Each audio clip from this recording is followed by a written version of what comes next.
أعوذ بالله من الشيطان الرجيم بسم الله الرحمن الرحيم الحمد لله رب العالمين والصلاة والسلام على سيدنا محمد أشرف الخلق وسيد المرسلين وعلى آله وصحبه أجمعين. اللهم لا سهل إلا ما جعلته سهلا وأنت تجعل الحزن إذا شئت سهلا سهلا. رب اشرح لي صدري ويسر لي أمري واحلل عقدة من لساني يفقهوا قولي. اللهم أخرجنا من ظلمات الوهم إلى نور الفهم وأكرمنا بمعرفة العلم وزين أخلاقنا بالحلم يا أرحم الراحمين. آمين آمين وآخر دعوانا الحمد لله رب العالمين. أما بعد, Jazakumullah khair for coming today for the class. I know that the weather is not very favorable.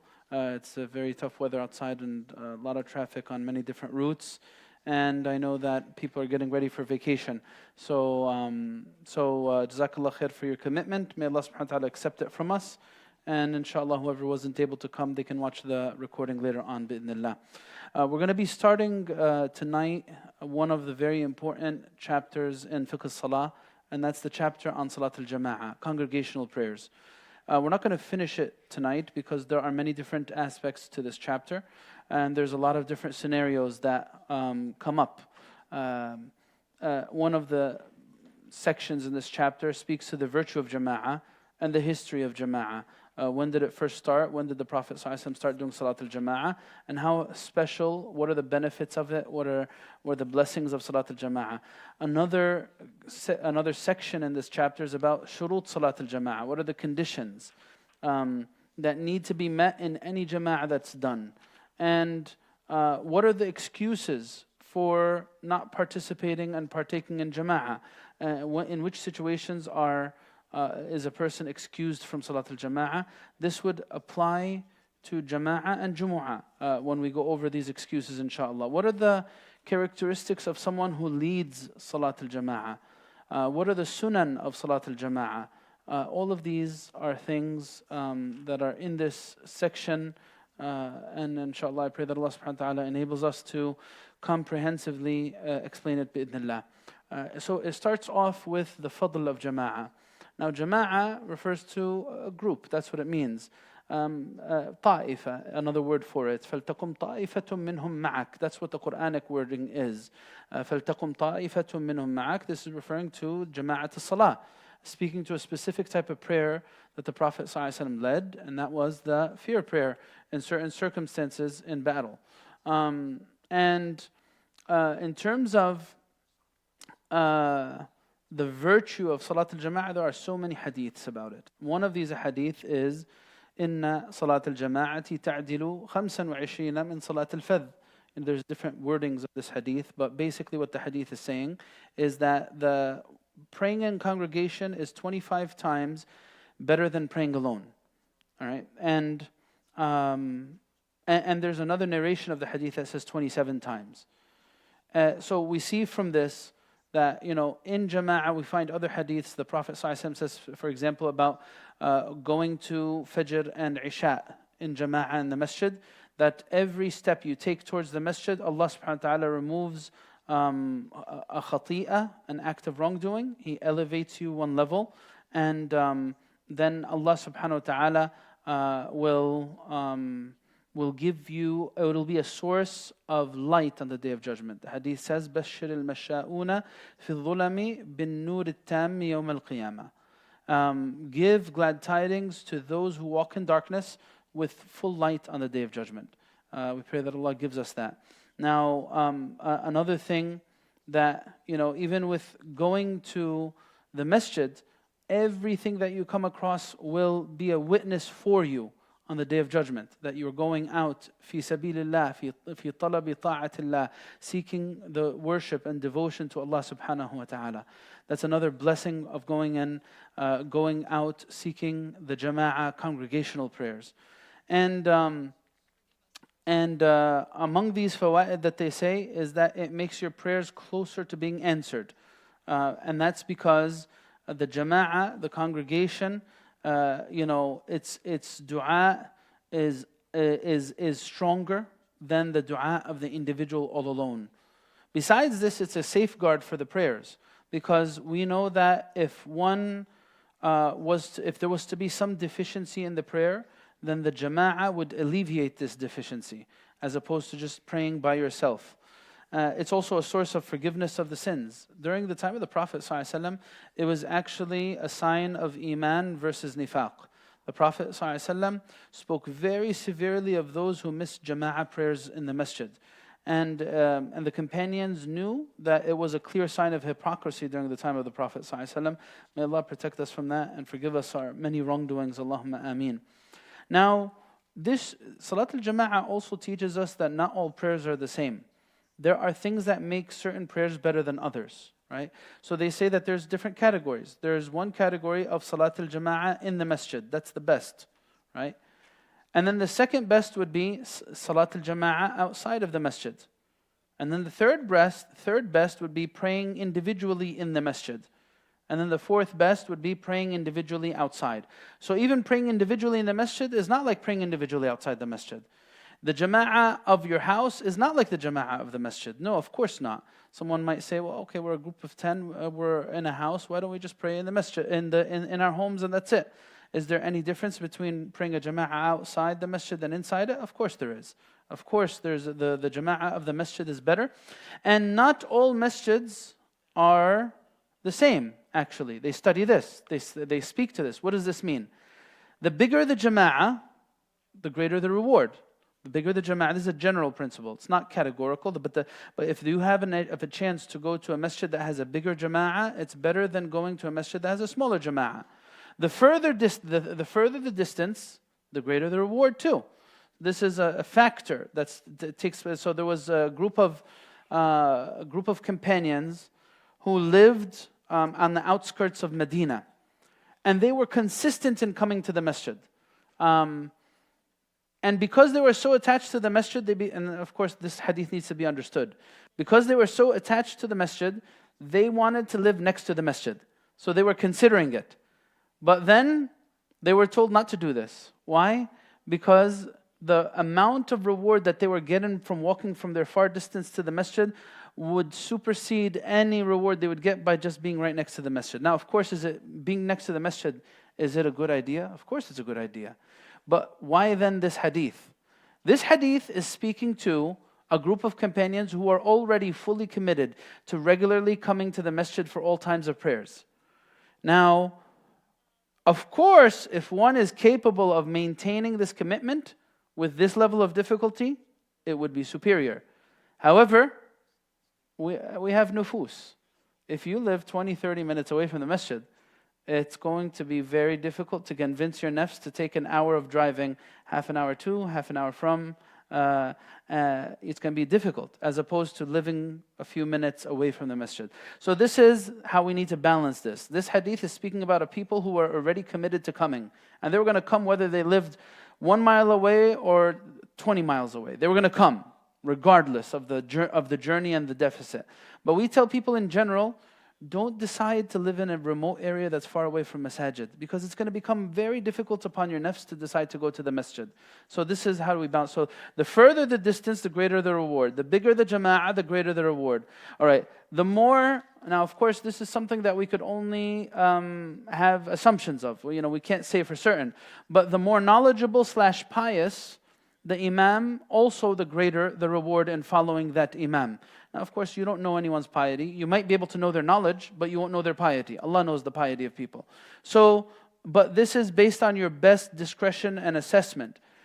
If you know that there's a person of greater knowledge that you pray behind, it's better to pray behind that person than anyone else. In fact, one of the things they say, it is makruh, it is offensive, disliked, to pray behind someone who lacks deen, lacks taqwa, lacks a base level of piety. Someone who is known to not really conform to the teachings of the deen, be rebellious, have some element of fisq, or does kaba'ir.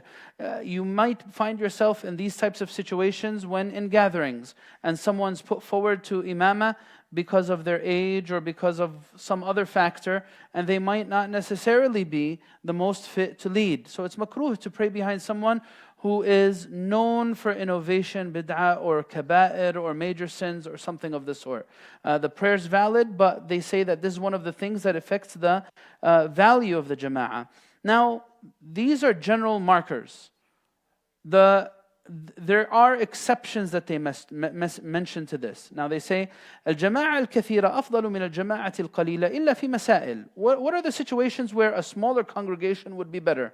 One of these situations, إذا كانت الجماعة القليلة تتعطل بغيابه. If a small congregation would not occur if this person was not present. Like say if you had a small musalla next to you, and the people were dependent on you to open the masjid, open the space, lead them in prayers, or else they wouldn't come to it. In this case, that would be a situation where it would be more meritorious for you to be in that smaller jama'ah. All right? Now, that we have an example from one of the companions. His name is Mu'adh ibn Jabal. He actually used to do the fard prayers, or certain fard prayers, not necessarily all of them.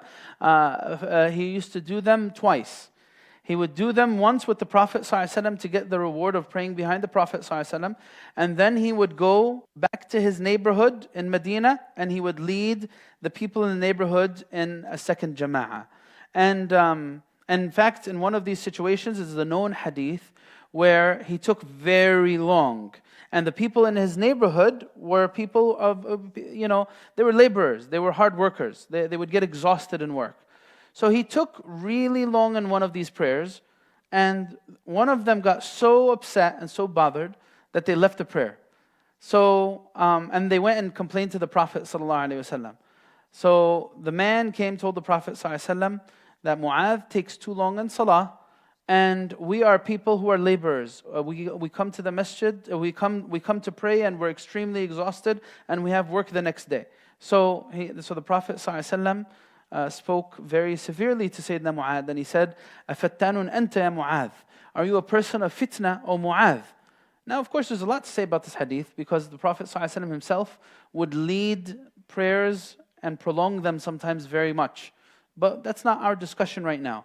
The point is that we take from this, Sayyidina Mu'adh ibn Jabal is an example of a companion who would pray jama'ah in the masjid with the Prophet ﷺ, and then he would go pray jama'ah in his neighborhood once again. This is an idea for some people. If you want your family at home to get the reward of jama'ah, then you could pray jama'ah in the masjid, then you could lead them once again in jama'ah when you go home. And this will be ajr and thawab for you. There's nothing against praying a jama'ah, a fard prayer twice, especially if there is a particular reason to do so, or a particular thing that you're trying to achieve.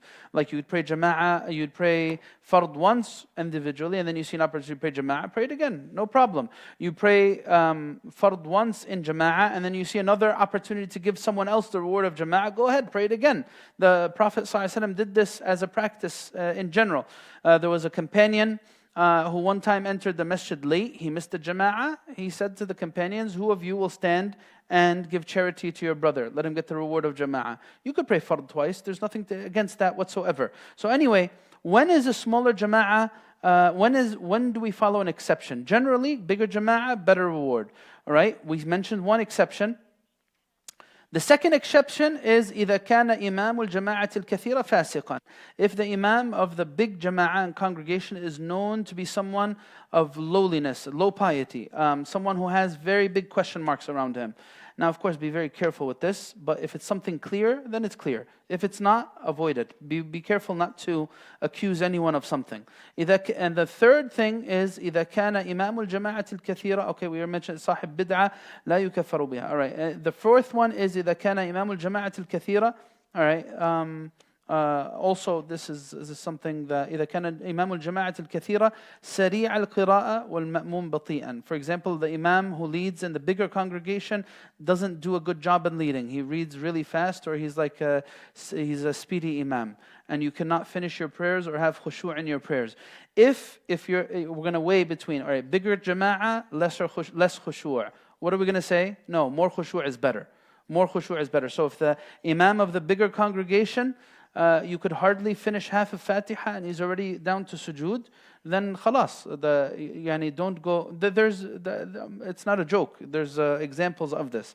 But so anyway, those are situations when we're talking about Salat al-Jama'ah. Now, when was Salat al-Jama'ah first done?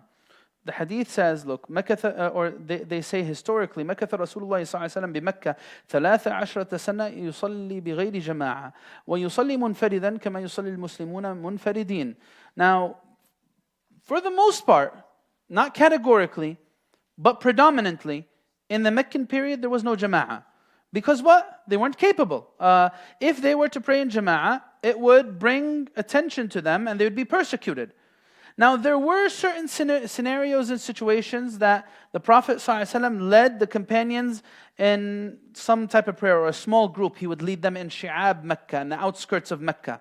But it wasn't a mainstay yet. It only became a mainstay in Medina. And the same thing with Salat al-Jumu'ah, because Salat al-Jumu'ah is even more of a congregation that could not be established until the Madani period. And we know that the first Jumu'ah in Islam was led by As'ad ibn Zurara in his home. Jazakallah khair. Barakallah feek. Akramakallah. So that's about the history of Jama'ah. Now, all right, what's the ruling of praying in Salat al-Jama'ah? Now, what's the ruling of it? Well, what's the benefit of answering this question? Praying, or I should say, fulfilling something that is recommended is not at the same level as fulfilling something that is required. If something is required, then when you do it, you're going to get more reward for doing it. It's not the same as doing something that is just a mere sunnah. Now, what is the ruling of Salat al-Jama'ah? According to most scholars, according to the Shafi'i school as well, it is fardu kifaya. It is a community obligation. It is a symbol of Islam, shi'ar al-Islam. And no area where Muslims reside should be void of a jama'ah. The Prophet ﷺ actually says that any group of three who are in a town or in a rural area who do not establish adhan and iqamah and jama'ah together, the shaitan will take charge of their affairs. This is a hadith of the Prophet ﷺ. ما من ثلاثة في قرية ولا بدو لا تقام فيهم الصلاة ولا تصلى بهم الجماعة إلا استحوذ عليهم الشيطان. This shows us that when I go to Salat al-Jama'ah in the masjid, it's not just a sunnah, right? Some did say it's a sunnah mu'akkada. What is a sunnah mu'akkada? It's ما واظب عليه النبي صلى الله عليه وسلم في حياته ولم يتركه إلا لعارض. It is something the Prophet صلى الله عليه وسلم did consistently throughout his life and only abandoned due to a special circumstance. Some said Salat al-Jama'ah is sunnah mu'akkada. However, the more correct opinion, and the opinion of the majority, is that it is actually a community obligation. Meaning that if some do it, it suffices for the people in that area to not be blamed for abandoning one of the tenets of the deen. Right? There are some, and of course this is a difficult opinion to follow, there are some who went to the extent to say that Salat al-Jama'ah is fard ayn. It is an individual obligation on every Muslim. But this is a very difficult opinion to follow. So there is that opinion, but the opinion of the majority is it's fard kifaya. All right. Now, when it comes to men and women, in terms of commitment to Jama'ah, is the burden upon men and women the same in terms of Jama'ah? The answer to this is no, it's not the same. And the reason why it's not the same is because there's many hadith that show that the Prophet, and actually this is for the ease for women, the Prophet ﷺ gave great virtue for women coming to the masjid, but for also praying in their home. The Prophet ﷺ says in the hadith, لا تمنعوا نساءكم المساجد وبيوتهن خير لهن. The Prophet ﷺ says, don't deny females access to the masjid. And their homes are better spaces or more rewarding spaces for them. So they say that, and of course this hadith is one of those hadiths that needs explanation. Right? So the burden of Jama'ah is not the same on men and women, and that's why men are required to pray Jumu'ah, for example. Women are not required to pray Jumu'ah. And this is a rahmah from Allah Azza wa Jal, not exclusion of women, rather mercy of Allah Azza wa Jal for women. And now here, the things that need to be discussed in this regard are, of course, if the Jama'ah, if the masjid symbolizes more. You have to realize that during the time of the Prophet ﷺ, the masjid was the center of the community, but the community was very healthy with iman.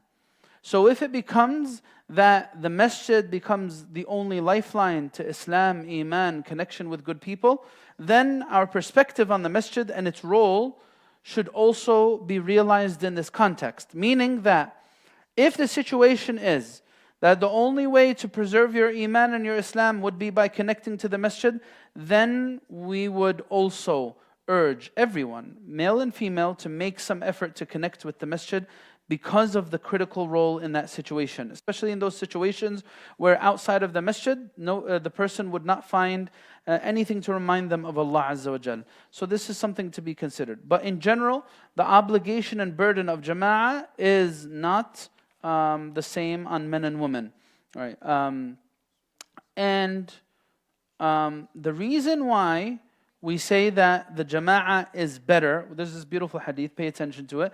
Prophet ﷺ says, صلاة الرجل مع الرجل أزكى من صلاته وحده وصلاة الرجل مع الرجلين أزكى من صلاته مع الرجل وما كان أكثر فهو أحب إلى الله تعالى. This is the proof that the bigger the jama'ah, the greater the reward. The Prophet ﷺ says, you praying with one other is better than you praying alone.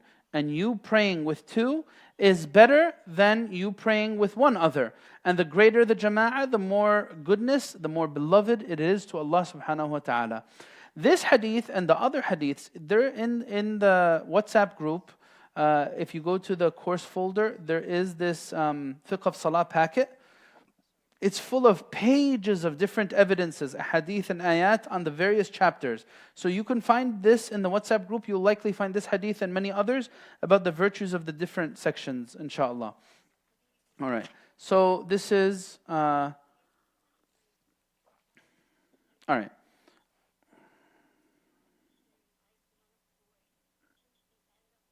Okay. Now, the next thing to cover relating to Salat al-Jama'ah is, are all the fard salahs the same in terms of the Jama'ah? Are they all the same? No, of course they're not. Right. So what's the order of their fadl? The greatest of the fard salahs is Salat al-Jumu'ah, without a doubt. Of course, it's the weekly obligation.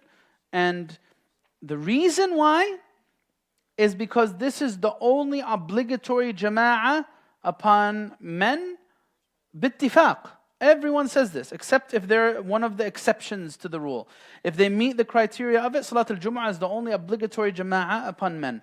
And we're going to get to Salat al-Jumu'ah in its own section, but there's a punishment for someone who inexcusably misses Jumu'ah, to the extent that the seal of hypocrisy will be put on their hearts if they miss 3 Jumu'ahs, right? So, of course, Salat al-Jumu'ah is the best jama'ah altogether. What comes next? Fajr prayers. The Prophet ﷺ, he says, whoever prays Isha in jama'ah, it's like he prayed half the night. And whoever prays Fajr in jama'ah, it's like he prayed the full night. Now, pay attention, the full night, not the other half, right? That's the understanding of the hadith. It's not half for Isha and half for Fajr. No, Fajr, the reward of the full night. Isha, the reward of half the night. And that's because the difficulty in performing it and committing to it. So Fajr first, then Isha after that. Then what comes after Fajr and Isha? Asr. Asr prayers comes after that. Why Asr prayers? Because it is referred to in the Quran, according to most scholars, as as-salat al-wusta. Right? Allah subhanahu wa ta'ala says, حَافِظُوا عَلَى الصَّلَوَاتِ وَالصَّلَاةِ الْوُسْطَى. Preserve the prayers and especially the middle prayer. And they say that, most scholars say that the middle prayer is Asr prayers. Why? Because it falls between 2 night prayers on one side, Maghrib and Isha, and 2 day prayers on the other side, which are Fajr and Dhuhr. Right? And the Fajr is considered a day prayer, even though it's the beginning of the day. The beginning of the day, so Fajr and Dhuhr, Maghrib and Isha, what's in between? Asr. And that's why there's a hadith that says, whoever delays Asr until out of its time, then his deeds for the day have become null and void. فَقَدْ حَبِطَ عَمَلُهُ فِي ذَلِكَ الْيَوْمِ. Why? Because it comes at a difficult point in the day where people are so consumed, so busy running around, and it's easy to miss Asr. right? It's easy to miss Asr. So that's why Salat al-Asr comes after Fajr and Isha. Then Dhuhr, then Maghrib after that. Then Dhuhr, then Maghrib after that. Okay? So these are the orders of the prayer in terms of their virtue. All right? Go ahead.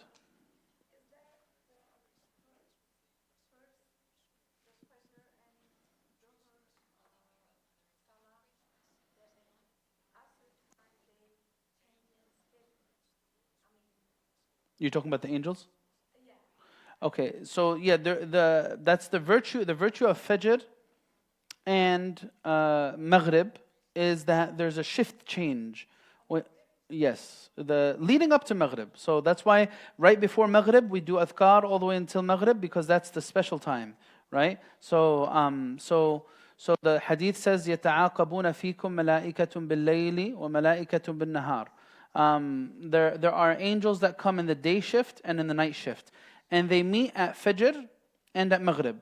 So that the one who does something at Fajr, the last thing, the one who prays Fajr, the last thing for the night shift will be a good deed. The first thing for the day shift will be a good deed. Same thing for Maghrib. The last thing for the day shift will be a good deed. The first thing for the night shift will be a good deed. So that's why these are very special, coveted times. Wallahu alam. Jazakallah khair.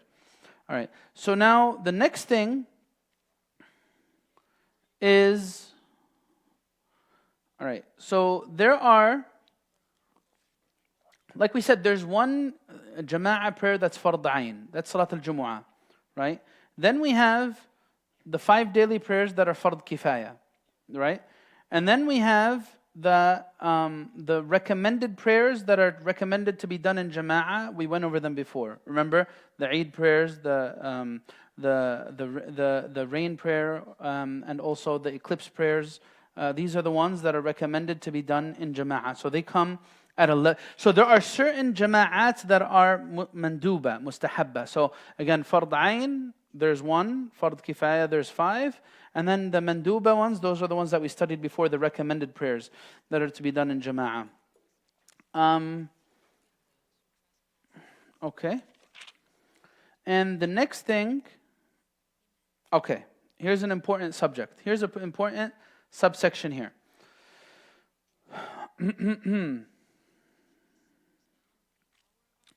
The next subsection is about the conditions for the jama'ah being valid.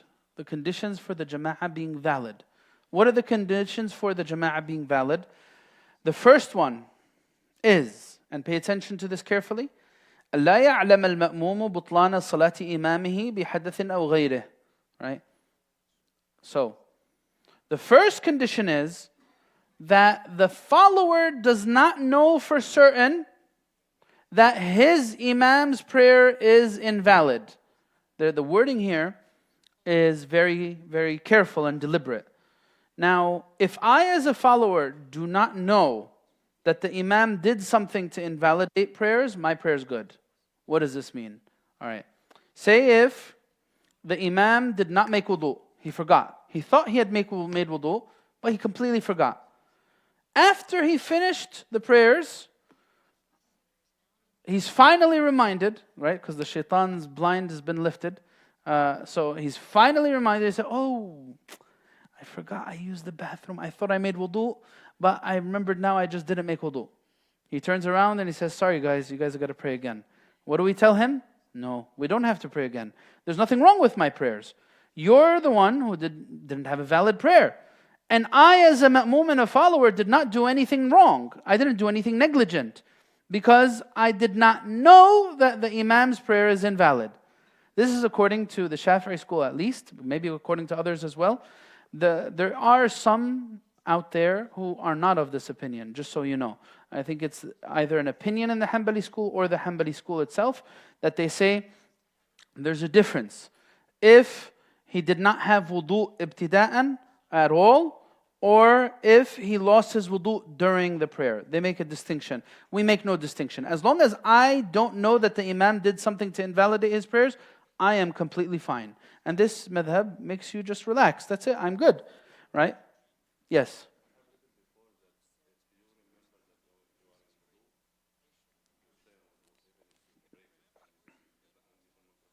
Ask your question again. If you remember,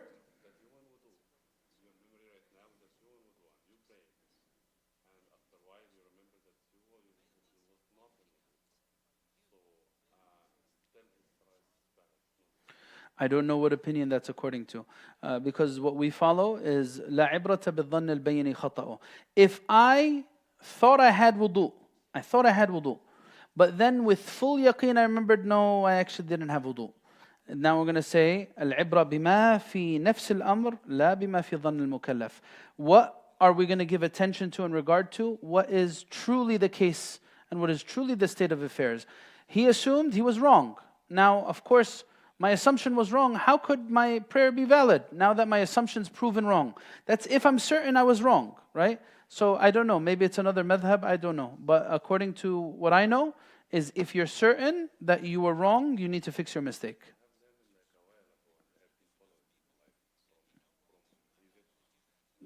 Ask who told you which madhab it was. So if you know where to find it, go. Otherwise, I'll try to look into it. Huh? He's dead?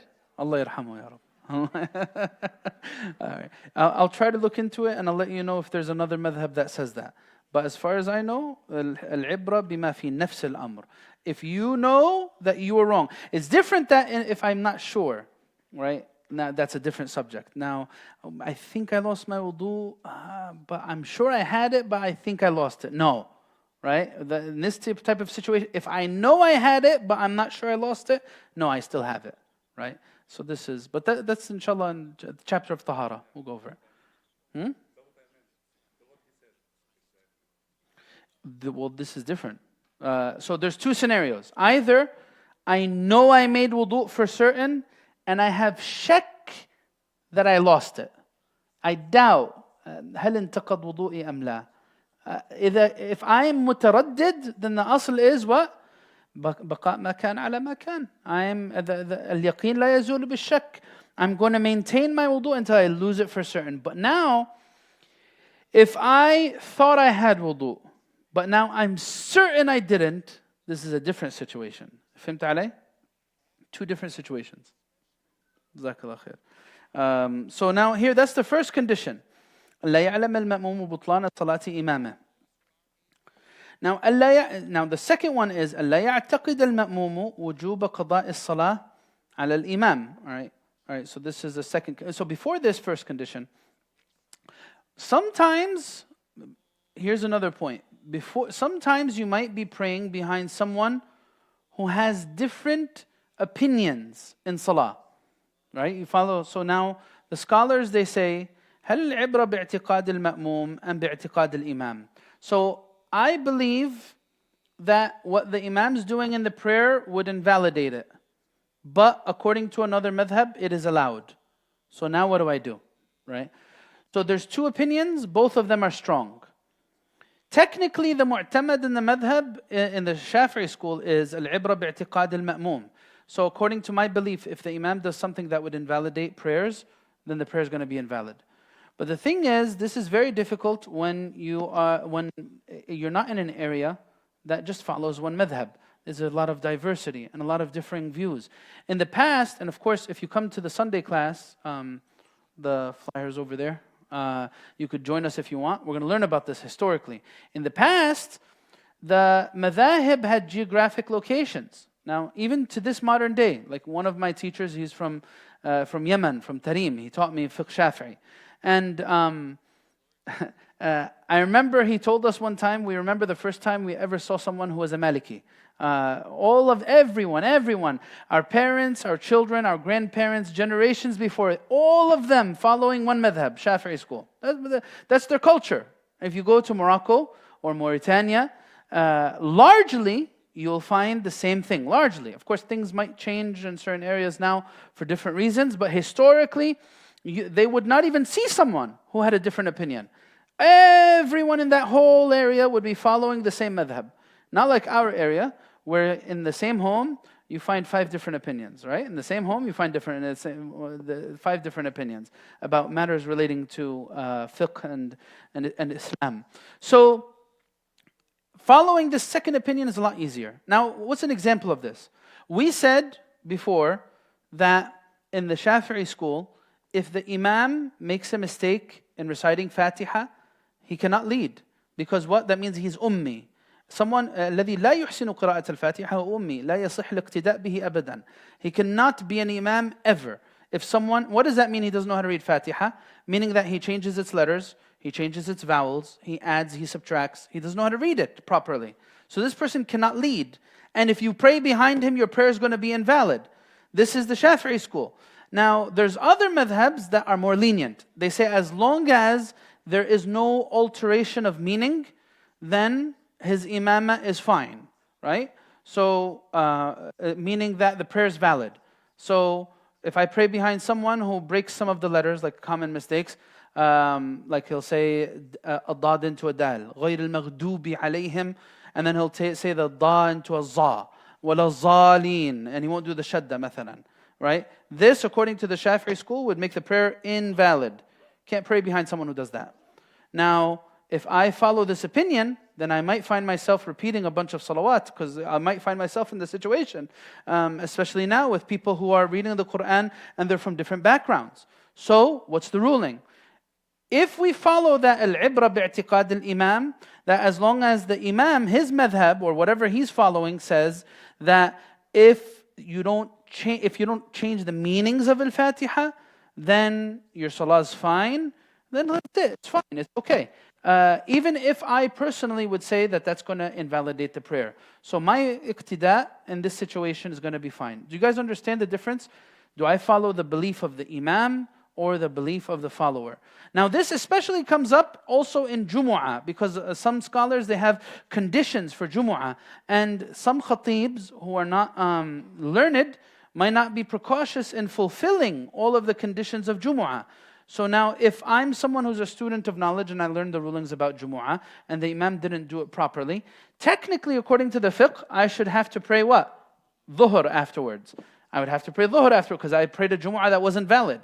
But if I follow the other opinion that says, as long as the Imam does it according to a valid madhab, we're good, we're fine, then in that case, I don't need to pray Dhuhr afterwards. So that's, huh? What if he's Shi'i? Regardless of his madhab, did he do it fiqhiyan properly according to one of the madhahib or not? If the answer is no, then the Jumu'ah is not going to be valid. If it's valid according to one of the madhahib, then it's going to be valid. Even though, like we said, imamat al-mubtadi', the imamah of a mubtadi' praying behind someone who's an innovator is makruh. Right? So they said explicitly about someone who's a Shi'i, for example, the salah is going to be makruha. It's going to be offensive, but it's going to be valid.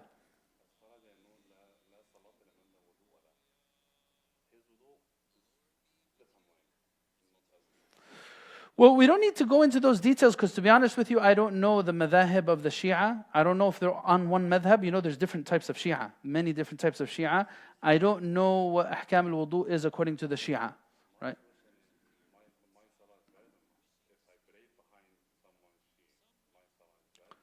The answer to this question is, if he does a prayer that is acceptable according to one of the madhahib that's valid, then it's going to be valid. If not, then no. You got it? So if he does something مثلا مخالف للإجماع, ما في حد, no one ever said it, مثلا, like it's pure fabrication, then we're going to say the prayer is going to be invalid. But they give him as an example. The Shi'i, they give it as an example. So I don't think it's as you think. Maybe some Shia might say do that. I don't know. But they clearly mention the Shia praying behind the Shi'i in the books, and the prayer is not going to be invalid automatically. It depends. So, and with that, it's going to be makruha. Yeah. Depends on how he does it. Yeah. Tamam. So the next one after that is ألا يعتقد المأموم وجوب قضاء الصلاة على الإمام كمقيم تيمم فإذا اجتمع نفر فإذا اجتمع وكل واحد منهم يجب عليه القضاء صلوا فرادى. Okay, I don't want to go through this one, but basically let's leave this one. It's going to be complicated to explain it to you guys. But in brief, there are certain situations where tayammum would not excuse me from having to make up the prayer. We're going to learn this in the chapter on purification. When is that? That is when I make tayammum in a situation where there is usually access to water, but there currently isn't. That's in a situation where I would need to make up the prayer. So someone in that type of situation, also they say they cannot be an imam because they're going to have to repeat the prayer later on. But let's just leave that one at that. We don't need to get into more detail. So the next one is, the next one is أَلَّا يَكُونَ الْإِمَامُ أُمِّيًّا. We already explained this one. The imam cannot be someone who is ummi. Ummi means illiterate, but in this section it means someone who cannot read Fatiha properly. Right? Someone who can't read, that's like someone who has a speech impediment.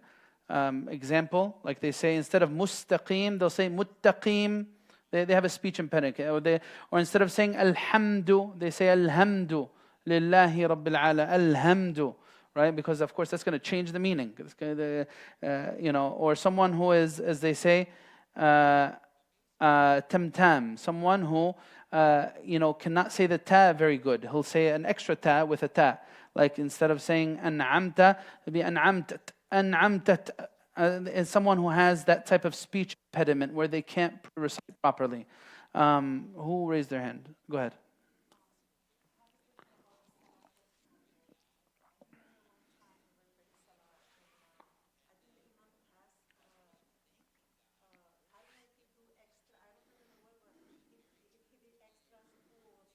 Yes. Okay, very good. So this goes back to the condition of, that's why I told you the examples enrich the discussion. So أَلَّا يَعْتَقِدَ الْإِمَامُ الْمَأْمُومُ بُطْلَانَ صَلَاةِ إِمَامِهِ. So if I know for certain that my imam did something that would invalidate the prayers, I can't follow through with him in it. So like what? You gave a situation. What if an imam stood for the 5th rak'ah? And I personally know for certain, no doubt, I know for certain it's the 5th rak'ah. And I actually say subhanallah, but the imam doesn't pay attention. A few of us say subhanallah, the imam says my opinion is right, your opinion is wrong. And I'm going to continue. So what should the follower do? If I know for certain that the imam is wrong, I don't follow him. No, don't say salam. Anwil mufaraqa, I'm going to intend separating from the imam, and I'm going to finish my prayer. Right? So he stood up for a 5th rak'ah. Instead of saying for a 5th rak'ah, I'm going to intend separation. Anwil mufaraqa. And I'm going to stay sitting, do my tashahhud, then my salam. You got it? So that's only if you're, but if I'm unsure, then just follow the imam, and in the end he'll do sahu, and that will be sufficient, inshallah. Just one second. So let me, Allahumma salli ala Muhammad. So according to, I lost my thought pattern. So according to this type of situation, that's what I was going to say. There are other situations where you would tanwil mufaraqa as well. Like say for example, if I have to use the bathroom, and there's a strong urge to use the bathroom, but we're halfway through the prayer. So instead of saying salam, I think, what if I do the rest of my prayer at a faster pace and finish it, and then go use the bathroom? Can I do this? Yes. That is it. You can have the intention to, whenever there's a justifiable cause. Using the bathroom is one. So what am I going to do here? 2 rak'ahs in, imam's going on. All right, you know what? I'm going to intend to separate. I'm going to finish my prayer alone, and then I'm going to go use the bathroom. Right? And then I'll be done. That's okay. Or another situation is, we're on the last rak'ah, and I'm a mom with a child, and so close to the finishing line, but my child lost patience. So he or she starts crying, and I don't want people to get extremely disturbed around me because the baby's crying. So I'm going to be thoughtful, and you know what I'm going to do? I'm going to intend separation. And I'm going to finish this last rak'ah on a quicker pace by myself. I'm going to finish my fard. I'll get the reward of jama'ah, and then I'm going to take the baby away so that it doesn't disturb anyone else. These are scenarios where you can have the intention to separate. Tamam? What did you want to say?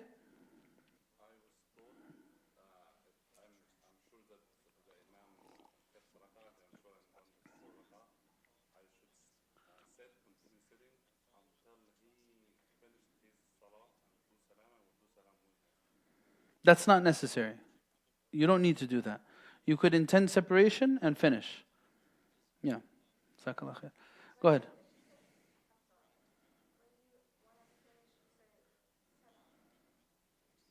When you want to finish? I'm talking about something different, sister. Not when you want to end your prayer. If you want to separate from the imam and finish on your own, when you have a legitimate reason. You understand? So you pray to the end and you do tashahhud. And of course, when you finish salah, you say salam.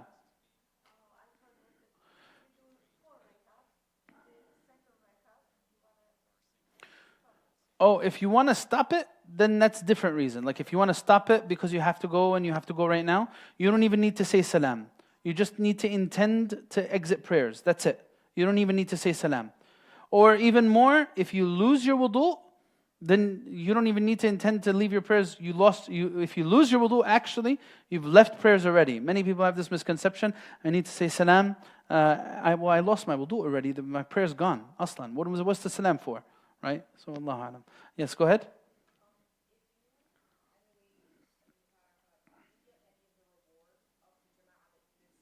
Of course.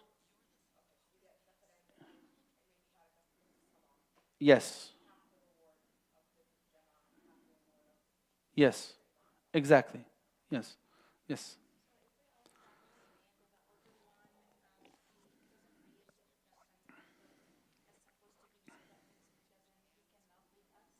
Yes. He can't lead until he learns it. And it's not hard to learn it, by the way. All he needs is a few days of hard work. Let me teach him Fatiha really good, so that when he's imam, he's a good imam.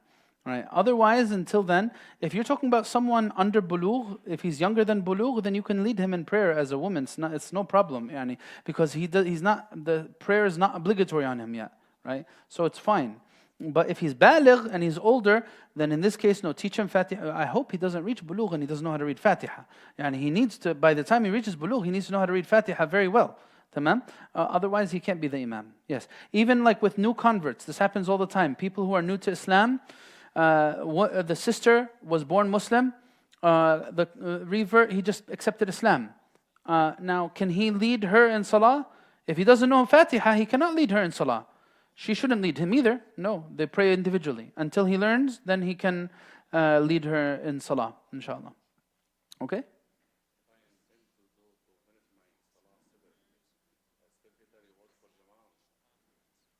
I just answered that. You will get the reward for jama'ah to the extent that you prayed jama'ah. Of course, it's not going to be full, but you'll get partial reward. You know, if you prayed partial jama'ah, then you'll get partial ajr. Just like someone who is masbuq, and he joins the salah in the fourth rak'ah. Is his ajr of jama'ah going to be like the one who adrak takbirat al-ihram? Of course not. It's going to be partial reward. Yeah, inshallah. All right. So now, just as a repeat, the first condition for the validity of leading the prayers is what? I need to not know that my imam did something to invalidate. The second one is what? That the imam cannot be ummi, unlettered.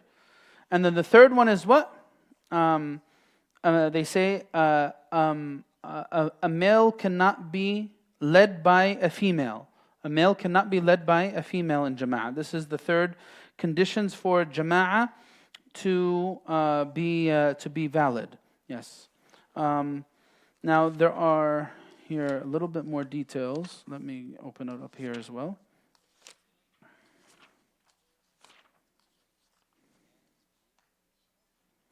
Okay, there's a fourth condition, is taqaddum al-imam. Taqaddum al-imam. That the imam be in a physical location that's ahead in front of everyone else. Physical location.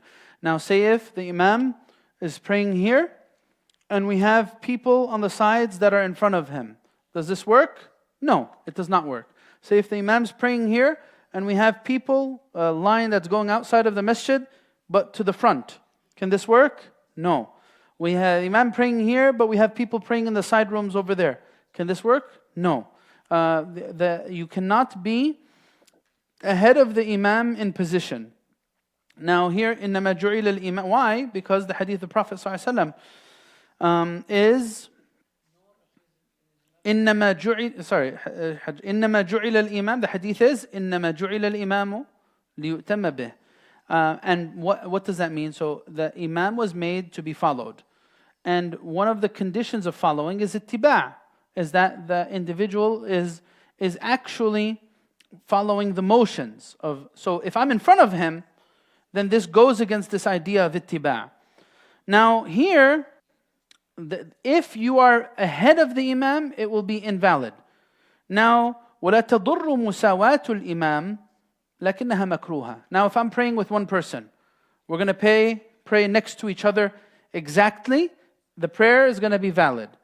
But it's makruh. Why? Because if I'm praying equally with the imam, then I might accidentally go in front of him. And then it's going to make my prayer invalid. So that's why they say if you're praying, you and one other person, where should they stand? They should stand to half of your foot, just like a half a foot back, so that he could be following you.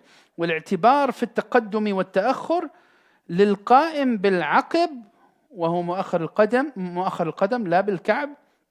And أما القاعد فالاعتبار للتقدم والتأخر بالإلية. All right, now here pay attention to this. What means forward or backward? If I'm standing, it's by the back of my foot, by the way, not the front of my foot. So when am I considered ahead of the imam? If my heel is ahead of the imam's heel. Now, I might be a basketball player, I have a size 16 feet, and then I'm praying behind this imam who's wearing a nice small size 5 foot, right? Very small. This one, his foot like this. This one's foot like this. All right, now, what's ahead or behind? It's going to be the heel, not the front. Okay, not the heel, not the front. So, what about someone sitting down? Like we said, by your rear, not by your feet. So that's what's considered ahead of the imam. By your rear, not your feet if you're sitting down. Right? Hajj, you want to say something? Alhamdulillah. Alhamdulillah. Yes, exactly. Jazakallah khair. So وَيُسَنُّ أَنْ يَقِفَ الرَّجُلْ وَاحِدْ عَنْ يَمِينِ الْإِمَامِ. When it's one person, stand on the right side. Why? Because Ibn Abbas, he narrates, بِتُّ عِنْدَ خَالَتِي مَيْمُونَةَ فَقَامَ رَسُولُ اللَّهِ صَلَّى اللَّهُ عَلَيْهِ وسلم يُصَلِّي فَقُمْتُ عَنْ يَسَارِهِ فَجَعَلَنِي عَنْ يَمِينِهِ. Ibn Abbas, he said that I stayed over the night by my aunt, Maymuna, bint al-Harith, the wife of the Prophet ﷺ. And I stood to pray with him, and I stood on his left. So he made me go to his right. Right? So this is the hadith that tells us, praise by the right. All right, what if someone second joins? What should happen then? The best way to do it, now there's more than one way to do it. The best way to do it is for the one joining to stand to the imam's left, and then the imam go one step forward and join. As opposed to what? Pulling someone by the shoulder. Don't pull them by the shoulder. Hopefully, and this is if you're dealing with people, hopefully the imam is someone who has knowledge. What should the imam do? All right, he has someone here. Now he sees someone here. What should he do? Take one step forward and they'll stand next to each other. Why don't pull someone by the shoulder? Because you don't know who you're dealing with. Why? What are they going to do? They're going to punch you in the face, yani? No, not because of that. This has happened before. People, you don't know, they might not be knowledgeable. So this happened before where I saw someone tap someone's shoulder, and the person praying just looked behind at him like this. Yani, what do you want? Yani, what am I supposed to do? So, so the best thing to do would be for the person to stand next to the imam on the left, and the imam would get the cue. I'm going to step forward, now they're going to join with each other. But maybe the imam notices the person walking towards the line, and he goes up forward by himself. That's fine too. It doesn't have to be like this way. Yeah. There's no harm. There's no khalas. It's not the sunnah. It's not the full sunnah, I should say. But your prayer is going to be valid. As long as you don't go ahead of the imam, that's fine. Yeah. So, all right. And then the other thing that is, all right. There's another hadith that says, okay. So of course, if when we're talking about males and females praying, right, they cannot be next to each other. Even if they're husband and wife, they should not pray next to each other, right? The husband in the front, wife in the back. Should not be next to each other side by side. Because that's the sunnah. There's a hadith that says, قام رسول الله صلى الله عليه وسلم وصففت أنا واليتيم وراءه والعجوز من ورائنا. Right? So there was this elderly woman that was with them. And this Sayyidina Anas, he said, I and this orphan boy prayed right behind the Prophet ﷺ, and then this elderly woman prayed behind us. So even if there's space, even if there's no shahwa or fitna or whatever it is, it doesn't matter. The general, that's why. When would we go against this? If there's a space issue, like a necessity. Like in the haram, for example. In the haram, because there's people doing umrah non-stop and people doing tawaf non-stop, it becomes impossible for there to be front and back. It becomes impossible. So what do? They'll designate certain areas in the sahn where women would gather together and pray. Even though next to them would be men. But this is because of darura.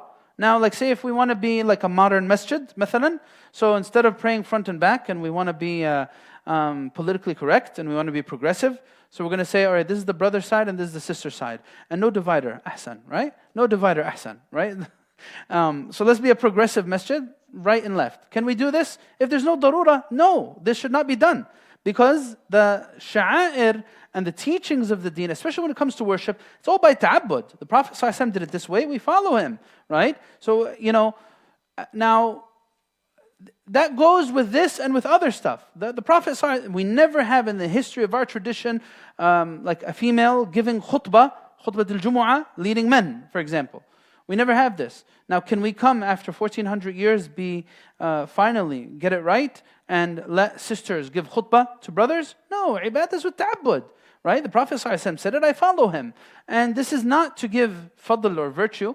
There are many men, if they were to give the khutbah would be invalid, by the way, right? If they don't know how to give khutbah, they cannot give khutbah, right? So it's not a gender thing, it's more of filling a religious criteria thing. That's what it is, right? So that's an important thing to understand about that. There's the other thing relating to standing. It's said here, وَيُكْرَهُ أَنْ يَقِفَ الرَّجُلُ الْمَأْمُومُ فَرْدًا. Right? It is makruh for an individual to pray alone in a line. مُنْفَرِدًا خَلْفَ الصَّفْ. So why? Because there's a hadith that says, it's a hadith of Abu Bakr. What did he say? أنه دخل والنبي صلى الله عليه وسلم راكع فركع قبل أن يصل إلى الصف فذكر ذلك له صلى الله عليه وسلم فقال زادك الله حرصا ولا تعد. All right, so look at this companion. So they take this as evidence for two things. First off, don't be hasty in joining the salah. Second thing is, don't pray alone in your own row. So there's two evidences in it. So what did this companion do? A human being. He sees the imam in ruku'. This imam's not going to wait for me. So what I'm going to do? I'm going to do ruku' min 'ind al-bab. And what? I want to catch the rak'ah. And then I'll slowly take steps forward so that I can catch the rak'ah. Right? You can't do this. Like, so I'm trying to beat the imam before he stands up from ruku'. I'm going to run, and I'm going to dive into ruku'. You can't do that, right? Of course, when you get to the line, aslan, a lot of people make this mistake, by the way. A lot of people make this mistake where they will not even do takbirat al-ihram. They're walking towards the line, so they'll just join like this, right? This is wrong. This is not how you join the salah. What do? You reach the line, and you say Allahu Akbar, and then you do another Allahu Akbar for intiqal. Takbirat al-ihram, and then another takbir for going down to ruku'. If I don't catch it, I don't catch it. The Prophet ﷺ said, come to salah in a state of sakina and tranquility. And then he said, so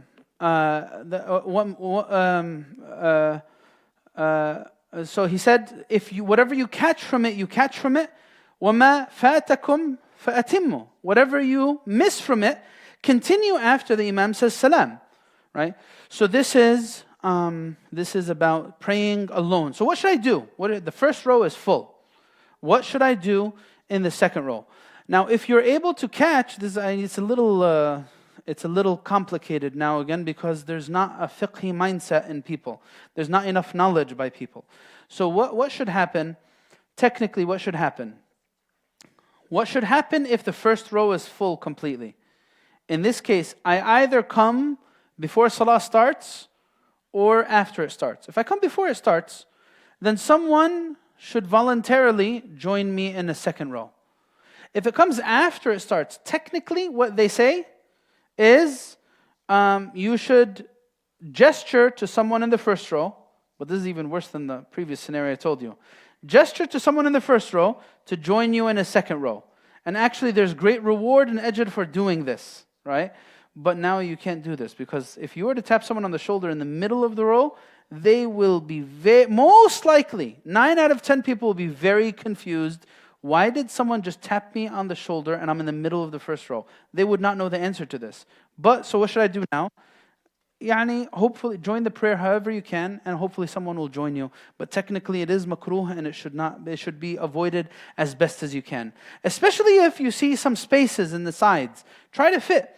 One of the makruhat, we're going to learn this. What are the makruhat in jama'ah? We're going to learn this more next time, inshallah.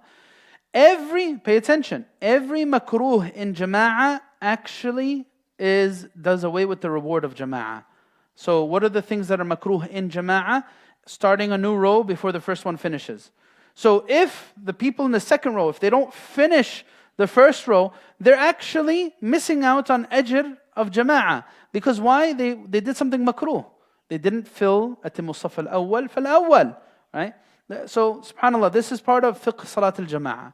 Where should I stand? If the imam's here, facing this way, where's the best place to stand? To behind the imam, behind liyalini ulul ahlami minkum wan nuha. Right? This is the best place. The people who are best equipped to lead the salah, if the imam makes a mistake, that's where they should be. If we were technically implementing fiqh, who should be right behind the imam? A hafiz, a faqih, a alim. That's who should stand behind the imam, if we were really implementing fiqh. Now, of course, if a few little kids come and pray behind the imam, say, I love your commitment, you're absolutely welcome, may Allah bless your journey, but for now, until you grow up, pray to the side a little bit. Don't pray immediately behind the imam, right? After behind the imam, the best place is the right side of the imam. And the crazy thing is, this side in our masjid always gets filled before this side. Everyone loves this side. You know why? It's the closest to the door. As though we're in Al-Haram Al-Madani and you're going to have to walk like a half mile until you get to the door. It's like literally 10 feet, but everyone loves this side. Nufus again, right? This is tabi'a bashariya. Subhanallah. Right. Yes.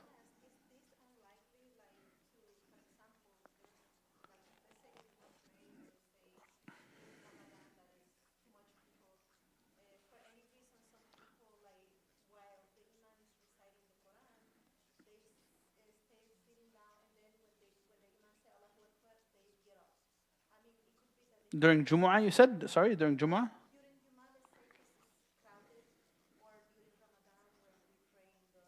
Why would they sit up in the... I don't understand.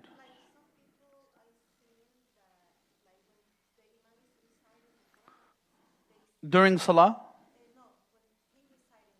During Salah? Okay.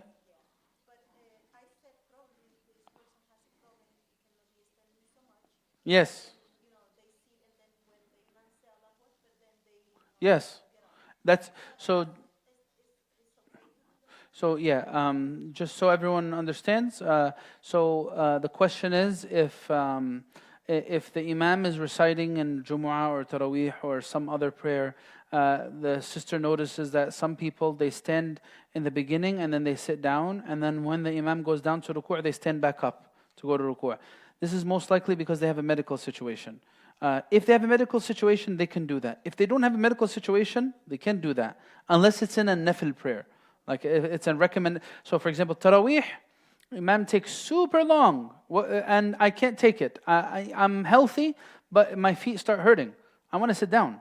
Can I do this? Recommended prayers? No problem. Fard prayers? No, I cannot do that.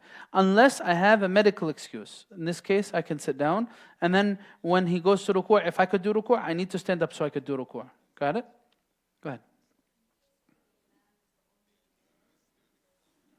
Yes.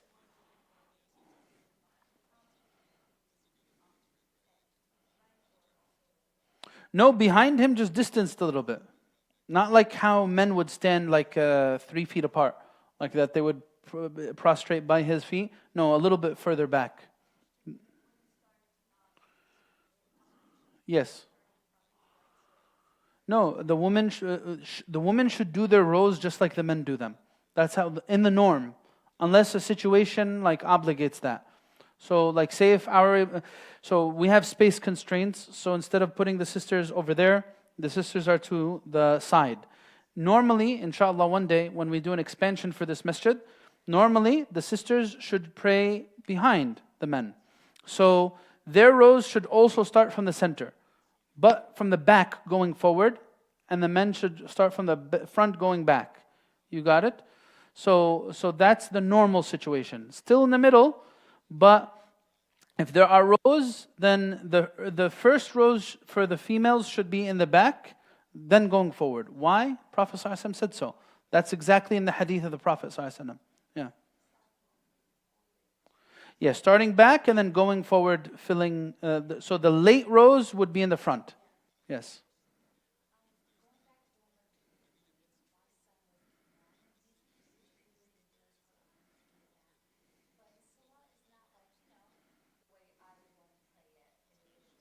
Yes.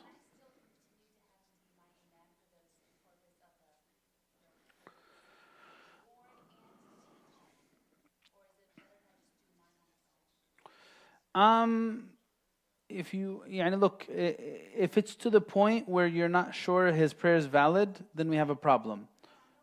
But if his prayer is valid, like he knows the basics of fiqh for salah, then that's fine. If he leads you in the prayer and you pray behind him, that's fine. But if you're not very confident in his prayer and you want to get a mix of both, you can do that too. You can pray sometimes with him, or you could pray some nawafil with him, and you could pray your fard on your own to encourage him, or pray sometimes fard with him. It's good to pray with him to encourage him. There's a great virtue in that, so that you make sure he does it. So you want to balance it a little bit. See, like if you feel like because when he leads the prayers you don't have any khushu', because he prays very fast and he doesn't know how to do much, then in that case you could change it up a little. Sometimes you'll pray by yourself, sometimes pray with him, or maybe you'll choose to pray by yourself and pray with him again just to encourage him. So you could switch it up around, inshallah. Okay? Yeah.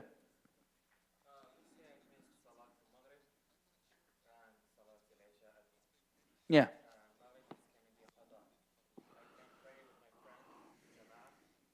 Maghrib? Yeah. Can you pray jama'ah? Yeah, you could pray jama'ah qada. No problem. You could pray jama'ah qada. You should pray Maghrib before you pray Isha. Tamam. Unless you're going to miss Isha, that's a different story. But you could pray jama'ah, no problem. Qada could be jama'ah too. Yeah. Inshallah. So there's a lot more to go into. I think that let's stop here, just so we don't overwhelm ourselves with a lot of details. So we stopped on the fourth condition of you should not be physically ahead of your imam. The imam should be physically ahead of you. All right, and we'll build on this next time, inshallah ta'ala. Jazakumullah khair. Like I said again, if you want to join us for the class, it's this Sunday. It's going to be from 12 p.m. to 6 p.m. inshallah. It's about the history of Islamic law. So how did these madahib come to place? How did the Prophet ﷺ teach fiqh? What are the sources of Islamic law? How did the companions learn it? Why do scholars differ? Questions like this, inshallah. So you can register, and inshallah there's going to be a book, and there's also a workbook with the PowerPoint. And there's going to be lunch, inshallah. Jazakumullah khair. May Allah subhanahu wa ta'ala bless you all. What's up? Huh? Oh, there's questions on the Slido? Was it posted today though? I didn't see, there's no Slido today, but the old one, I will get to it. I'm sorry, I was busy. Inshallah, I'll get to it during this week, inshallah. Jazakumullah khair. Allah yabarak fikum. Assalamu alaikum.